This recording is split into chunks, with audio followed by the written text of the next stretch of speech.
Hopkins, Dr. Saminsky. Dr. Purse. Hey. All right. Let me thank Mayor Pro Tem Martin and Councilmember Pollard for being with me today. We also have Dr. Purse, the Chief Medical Officer for the City of Houston, Dr. Lauren Hopkins, who is here, City of Houston Health Department, Dr. Saminsky from Baylor College of Medicine, who is also present, and then Director Williams is, Director Stephen Williams with City of Houston Health Department is also present. I wanted to start off today with an important update about the City of Houston's Direct Assistance Program. The city of, and this is the program in which we're providing $1,200 to families in the City of Houston with the CARES funding. The City of Houston's partner, Baker Ripley, met our deadline to send out the first batch of direct assistance checks to families and individuals who have been affected by the coronavirus pandemic and need financial assistance. Last Friday, 2,355 checks were mailed, each one of these checks in the amount of $1,200 for a total amount of $2,826,000 distributed of the initial $10 million in that first batch. Of that, 2,085 recipients were from the Harris County Direct Assistance waiting list and 270 from the City of Houston's Utility Assistance waiting list. Today, another $2.5 million will be sent out to individuals as well. They represent City of Houston recipients who applied to the Harris County program but did not get assistance because the money ran out. Baker Ripley will continue to review applications through December 30th until all funds are paid out, and they're working with a list of about 50,000 individuals who have applied through various programs. The assistance program is funded through the city's portion of the CARES Act, and the money is getting to the individuals who need it most during the pandemic, and it's our goal to get as much of that out, these $1,200 checks, prior to Christmas, or certainly all of it will be distributed this month. It also points out to the need for additional assistance from Congress, and so we are hoping that they will be able to resolve their differences and provide additional assistance to many, many families throughout the country who need their help. Now to our daily COVID-19 update. Today, the Houston Health Department reports 745 cases of COVID-19, bringing the Houston's total to 1,004,962. Again, that's 745 new cases being reported today. There are 6 newly reported deaths, persons who have died as a result of COVID-19, bringing the city's total to 1,493. That is 6. And then, as you can see, you can look up on the board there, which means that this virus is still having a daily impact on Houstonians. So let us never forget that each number represents someone's loved one who has died of this insidious virus. The positivity rate is also up for this week in the City of Houston. It is now 10.5% compared to 8.8% last week. So the positivity rate is up.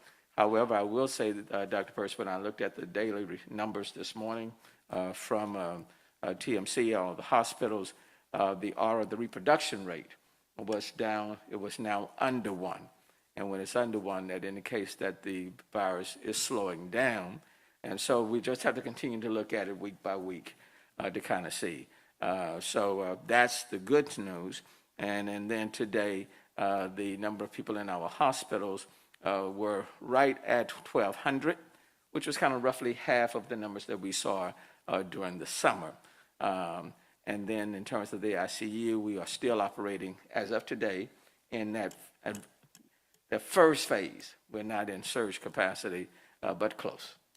So again, it's just a reminder for everyone to continue to mask up, to engage in social distancing, to exercise, clean your hands, sanitizers. We need to continue to do that even with the vaccine on its way. So even with all of the hope and the anticipation and the vaccine will have on this virus, we must continue to do our part. Now, the Houston Health Department's response to the COVID-19 pandemic has been nothing short of extraordinary. And so I certainly want to acknowledge Director Williams for his hard work and his staff, Dr. Hopkins and their staff, all of the work that's been done by the City of Houston Health Department. From a nationally recognized testing strategy focused on access and equity to robust contact tracing to ample human service support, the health HHD is a national model. Another reason HHD stands above is innovative strategies to understand the impact of this virus on our community. You may recall the wastewater testing project that helps precisely target life-saving interventions. Today, we will outline the results of the department's Antibody testing survey, a partnership between the Houston Health Department, Baylor College of Medicine, and Rice University. I want to acknowledge representatives who are here in the room. This survey, conducted in September, provides us more information to inform our battle against this deadly virus. And here to announce the results is Houston Health Department Chief Environmental Science Officer, Dr. Lauren Hopkins. Dr. Hopkins. Thank you, Mayor. This survey is a partnership between the Houston Health Department, Baylor College of Medicine, and Rice University. So most people tend to get tested for COVID-19 if they have symptoms, but as many as 40% of people who are infected don't get symptoms. That means testing data does not give us a complete picture of how many people were infected in our city. But people who were previously infected with a virus that caused COVID-19 have antibodies in their blood, regardless if they have symptoms. This study estimates how many Houstonians have already been infected with COVID-19 by September by testing their blood for antibodies. Phase 1 took place September 8th through the 19th. The Houston Health Department partnered with the Houston Fire Department to visit 420 randomly selected Houston homes. Participation was really amazing, with a total of 678 people volunteering to give blood samples for this effort. Our results show that an estimated 13.5% of Houstonians, which is approximately 250,000 people, had been infected with COVID-19 by September. The estimated number of people with antibodies for COVID-19 is approximately 4 times the number of reported PCR cases in the health department database in September 2020. That means 4 times more people had the virus than was previously known. High positivity rate areas had more people with antibodies than lower rate areas. More women than men had antibodies. The prevalence of COVID-19 antibodies was higher among Hispanic and non-Hispanic Black residents as compared to other racial groups. The prevalence of COVID-19 antibodies was higher among younger people as compared to people 40 years and older. So what's next? The second phase of the study is planned for January 2021.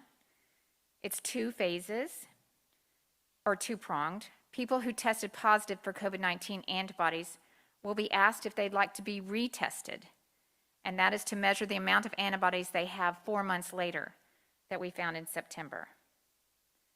Researchers will randomly select another 420 households in low and high positivity rate areas, and again ask for volunteers to give blood samples so we can get another snapshot of what the prevalence rate is across the city. So the second phase will measure how much the virus has spread since phase 1, and also how antibodies decrease over time.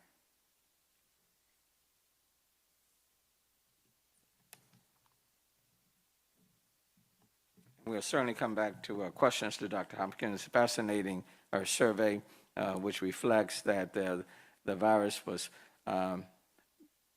probably prevalent in our community, 4 times the reported numbers that we have, which also underscore the importance of wearing these masks and the social distancing. So that's important information to have, and thank you, Dr. Hopkins. Today marks also an important milestone in our efforts to slow the spread of COVID-19 in our community. Since March, for 9 long months, we have battled the global pandemic. This morning, the first COVID-19 vaccine shipments arrived at 4 hospitals around Texas, including the MD Anderson Cancer Center in the Texas Medical Center. I want to certainly be clear that even with this important steps and with approval by the FDA of the Pfizer vaccine, we still need to do our part to fight this virus. We are still in the midst of a pandemic, and every precaution must be taken to slow the spread and save lives. It is great news that the Texas Department of Health and Human Services announced that tomorrow more of the vaccine will arrive in Houston, specifically at Texas Children's Hospital, Maine, LBJ Hospital, St. Luke's Health, Memorial Hermann Texas Medical Center, and Houston Methodist Hospital. We know that frontline healthcare workers and residents of long-term care facilities are the first group to be vaccinated. They are on the front line, so that's quite understandable, and the vaccine is voluntary, and it will likely be months before anyone who wants it can get it, but the process is starting. And so let me encourage our hospitals, those who are going to be getting it, especially those who are getting it now, the MD Anderson, the other hospitals at the Texas Medical Center, to start putting those vaccines to use as quickly as possible. I certainly would love to see them do it, Dr. Pearce, just on the very same day that they get them. Just to point to the urgency of it, let me also encourage them to make it, the utilization more transparent, more available, so people can see our healthcare workers, many of them, some of them taking it. When so many people in the general community are hesitant to take it, I think it's important for them to see our healthcare providers and people in our Texas Medical Center and our hospitals taking it. So let me encourage them to start those vaccinations as quickly as possible, like yesterday. So quite frankly, if you're getting it today, I would love for you to do it today. If you're getting it tomorrow, I would love for you to start the process tomorrow. And then I think it's important to provide access to the media when some of them are getting the vaccine, because it's important for the people in the community, in these communities throughout the city of Houston, from Kingwood to Clear Lake to Fort Bend to Denver Harbor to Fifth Ward to Acres Home, to see our healthcare workers actually taking the vaccine. I think it would create more confidence and make people feel better to see it. So let's not keep it behind the walls of the hospitals. Let's kind of make it available. It was good to see Governor Cuomo, for example, this morning, and making it available for people to see the first person in New York getting that vaccine. I thought that was very positive. Let me encourage the city, the largest medical center in the world. Let's be on the front end. Let's make it visible, transparent, because it is important for people to have the greatest degree of confidence that this vaccine is safe, reliable, effective, and we want as many people to get it as possible. I intend, as soon as my name is called on the roll, whenever that is, I intend to get it, to take it, and to take it in a very public fashion. Now, having said that, let me turn to Dr. Pearce. Thank you, Mayor. And yes, the virus is still here, but so now is the vaccine. And so we need to get moving on the vaccine. We need to get it out. We need to get it into people's arms. We need to demonstrate to people that they can feel confident with this vaccine. So the vaccine is new. Its technology is new. There's been a lot of attention in making sure that it is developed in a safe way. And one of the things we hear, people are concerned that it was developed very quickly.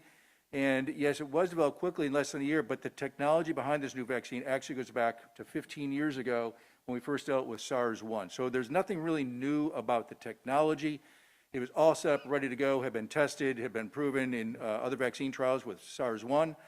But SARS-1 went away, so there was no reason for mass vaccination back then. But all that infrastructure was in place. All we needed was the genetic code for this new virus in order to get things going. So on one hand, there's an appearance that it came up quick, and it did, but all the backbone, all the industry, all that stuff already existed. So there's nothing from a scientific standpoint, there's nothing that was rushed in this. So the vaccine is very safe. So as soon as we get vaccine and we can start getting it into people, then people will see that the side effects are what have been advertised, which is that they're, for the most part, they're pretty mild. They're like you would get with any other vaccine. People can expect to have a sore shoulder, a little muscle ache, a little bit of fever for a day or so, probably easily treated with a little Tylenol or a non-steroidal like Motrin or something like that, and move on. A lot of information has come out about the two healthcare workers in the UK that had some serious reactions. What has also come out is that those two healthcare workers had serious reactions to previous vaccines.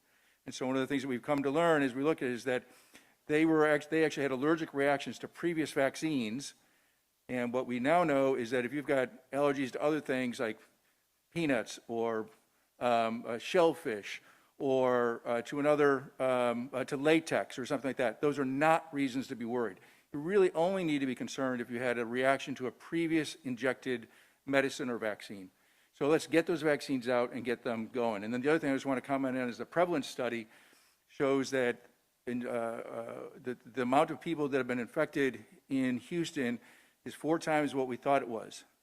So to the point that the mayor made and that Dr. Hopkins made was that, the virus will continue to spread because of its nefarious nature.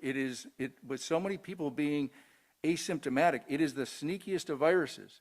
And it is out there. It is in the community. Now, yes, the R value dropped down to just under 1 today, but you can see that our positivity rate went up, and there's usually a little bit of a lag there. But nevertheless, 10%, and you'll also notice from that slide that a lot of people are getting tested now. So we have great confidence that 10.5% is very accurate. So there's a lot of viral activity going on right now. So the vaccine is the great news is coming out. This prevalence study is giving us tremendous insight into what has already happened. We need to pay attention to what it teaches us. We need to remain diligent. Well, the good news is that the vaccine is here. Absolutely not a reason to drop our guard. Remember, we as a community drove this virus down. I want to say away, but we drove it down in August because of how we changed our behavior. We can't do that again. Right now, it's got the upper hand. It is sneakily creeping up. And the virus is on the horizon, or the vaccine is on the horizon, but do not drop your guard. Keep your fists up. Fight this virus. Beat it back down to where it belongs. Thanks, Dr. Purse. Get tested, get tested, get tested. Keep these masks on, wash your hands. All of those things we need to do, even with the vaccine being here in the city of Houston, and it will be taken in phases, some this month, then January, February, March, April, until everybody has access to it. So that's what we want to emphasize. At this point, we'll have questions to Dr. Hopkins with respect to the antibody survey, Dr. Purse or Stephen Williams or anyone else. Okay, this could be addressed either by you, Mayor, or Dr. Purse. The agenda had the City Council looking at the Bayou Event Center as a inoculation location. Is this something that the logistics are starting to be kind of planned out about? In fact, that calls for for Director Williams. Actually, what you're referring to is we did a model drive-through vaccination where we sent, I think it was around over 300 of our employees through just to get the logistics and the layout to see exactly what we would do if we had to engage in drive-through vaccinations for COVID. It was interesting because the day was rainy and we were still able to get several hundred people through there. That's why we re-rented that facility. We had, I think it was about 14 drive-through lanes. So does that mean that this was a kind of like a logistic kind of test, It was a testing test. out the possibility of that at location? Yes. Does it mean that there's a plan to use that facility in a mass inoculation program at this point? We haven't decided exactly where that would occur, but that is a possibility, but it hasn't been determined. What we will have to do is to monitor the uptake in vaccines, see exactly who's getting vaccinated, where they're getting vaccinated. Part of our plan actually involves ensuring that vulnerable populations will get the vaccine. And so therefore, we're going to use a model very similar to the model that we use for testing. We use mobile teams to go into various neighborhoods. The thing that's also different about this vaccine distribution is that you're going to have hundreds of providers in the community who have actually signed up. We have over 500 that have providers that have either signed up or are in the process of signing up. And so people could go to their physician's offices, they can go to CVS, Kroger, Walgreens, anywhere where there is a pharmacy to get COVID vaccinations. So city health department location, city health department clinics or county clinics, would those also be incorporated into a big plan? Yes, we plan as a health department to really exercise our role as a safety net provider. Oftentimes, we do have immunization clinics in several of our health centers, and so we will also mimic that model with COVID. Those health centers and community centers are actually, multi-service centers, excuse me, are actually located in very strategic locations, and so therefore that is a possibility for us. Okay, I have an additional question. And if I can just amplify a little bit more on that. What we found is that during the testing phase, you had let's say X number that when it got tested, and then all of a sudden it was X plus Y. And then we were building up the infrastructure to take care of that, building up capacity.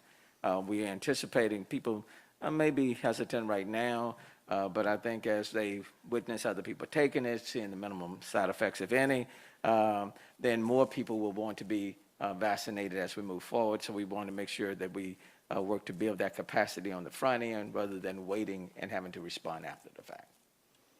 Okay, Mayor, the White House COVID Task Force had issued a message to Texas that Texas needed to do more to limit the spread of COVID. Is that something that obviously I guess it was a couple weeks ago or so you were talking about the possibility of a curfew. Is there anything going on here within your domain that's responsive to this urging from the COVID task force? I think that was more of a message to the governor, not necessarily to the local officials. But I mean, as a local official, does that weigh in on any decisions or considerations you're making at this point? Well, I will tell you that in terms of any events that are city permitted, produced, authorized, we are holding on all of that. So there are no parades, for example, that are taking place in the city of Houston. We've minimized any large gatherings that are taking place in the city.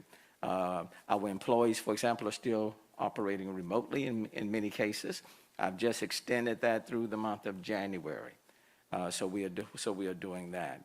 We are monitoring the numbers, looking at the numbers every single day to see how quickly the number of cases are occurring and whether or not the only real option that we have left is, for example, to put in place some sort of potential curfew. We're monitoring the situation carefully, and I reserve the right to do that if need be.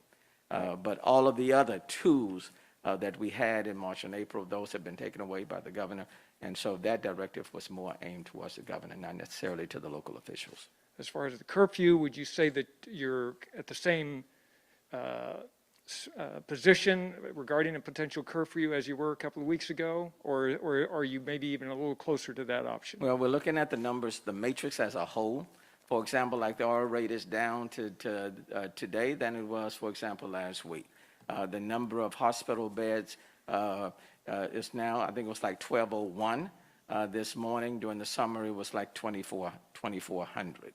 The ICU capacity last week was at 100%. Today it's at 99. So we'll continue to take a look at all of the matrix, and if it seems like all of the indicators are going up, and then that's certainly an option that I will consider utilizing.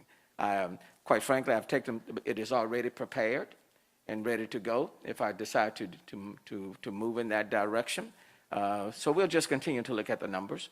I continue to encourage people to do what has worked, we know has worked in the past, and that is to continue to keep on their masks and all of the social distancing, wash your hands, all of those things they need to do. If you go into a place and it's crowded, turn around and step out. So don't do those type of things. But that too, that we are talking about, that's like a nuclear option. It will hit the good players as well as the bad ones. And so if I go in that direction, then I certainly want to see the numbers all moving in the wrong direction. But right now, it's kind of mixed. Okay? Okay, following up on your interpretation of the COVID task force recommendation as a message to the governor, are you in communication with the governor about any of these things, or is that pretty much been something that you're not pursuing because it doesn't seem to have much fruit? Well, I haven't talked to him. I would probably, the media would probably have, be able to. Those are good questions, I think, that should be posed. But I can't speak for him, and I have not talked to him recently. Okay, then the other, more of the medical question, the antibody count being very, showing 4 times the number of people tested on your estimation. Obviously, there's been a lot of talk about herd immunity and the level of which this prevalence of antibodies in the community. Is that anything that has any value in this mantra that you hear pretty regularly about achieving herd immunity? Yeah, so that's a really good question. I'm glad you asked it.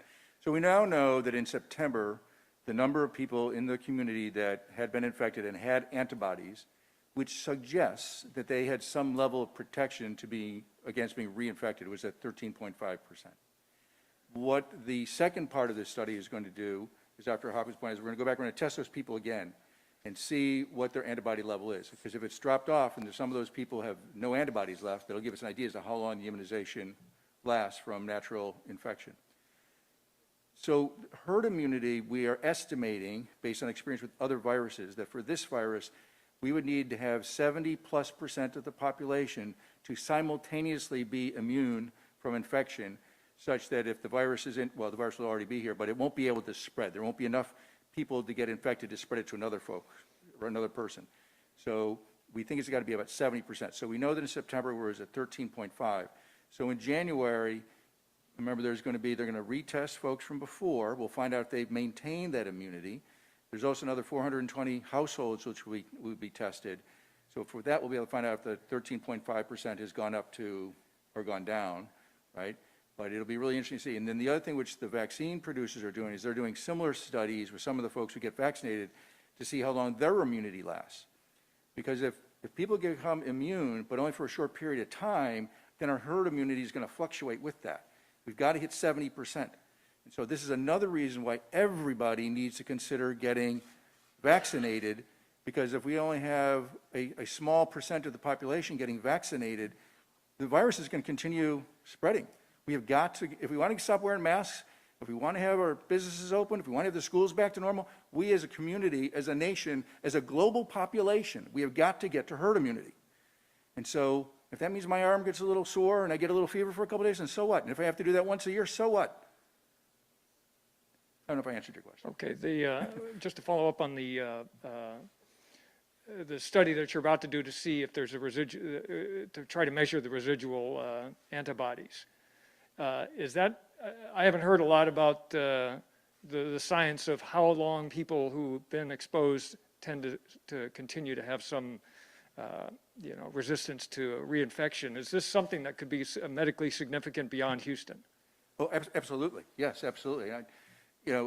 So there's 2 parts. One is we need to find out if folks still have antibodies. And then the other thing is that we want to learn, and this is what a lot of the research with the vaccine is going to do, is find out if that still gives you protection, right? So consider, with the Pfizer vaccine that came out and they said it's 95%, they had 95% efficacious. So what that meant was that they had 2 groups, people who got vaccine and people who didn't. They then followed them and they found out how many people got the disease. And 95% of the people who got the disease were the people who got the placebo, who did not get the vaccine.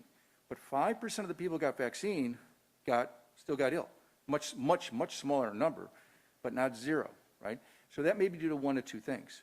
Either their immune system didn't respond to the vaccine, which quite honestly is most likely, or it responded and it went away, its immunity was so short-lived that they wound up getting infected again before the study period was over. So those are the things that they're going to be looking at. So this study on a population of the fourth largest city in the nation is incredibly important to help answer the questions so the vaccine studies are very helpful, but it's within a study population.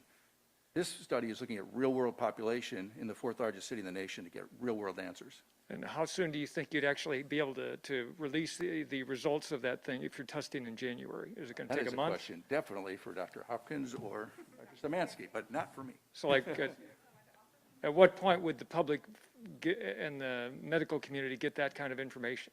Sure. I would expect it may take about 2 months after the longitudinal survey is conducted.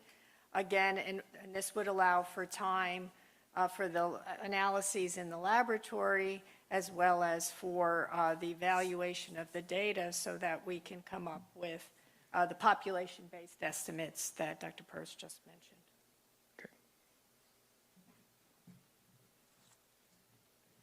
Did we get everybody? Okay.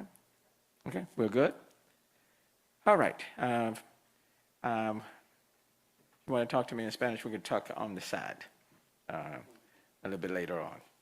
All right? Ada, is there anything you want to encourage people in Spanish to continue well, why don't you do it from here so I can hear whether or not you're doing it correctly?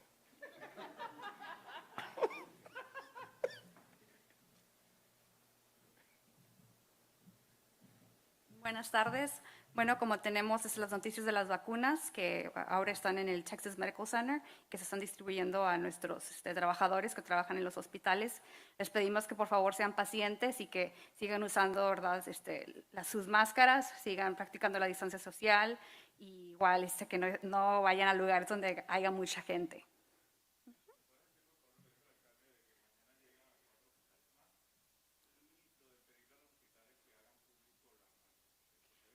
Así es, pues mañana van a llegar a 4 hospitales más aquí en el área de Houston y le estamos pidiendo, ¿verdad?, a los trabajadores y a los hospitales que hagan demuestren que se están poniendo la vacuna, ¿verdad?, que lo hagan público para que la gente vea, ¿verdad?, y no tenga miedo de las vacunas. Es Ada Ortega, y secretaria de prensa. Gracias.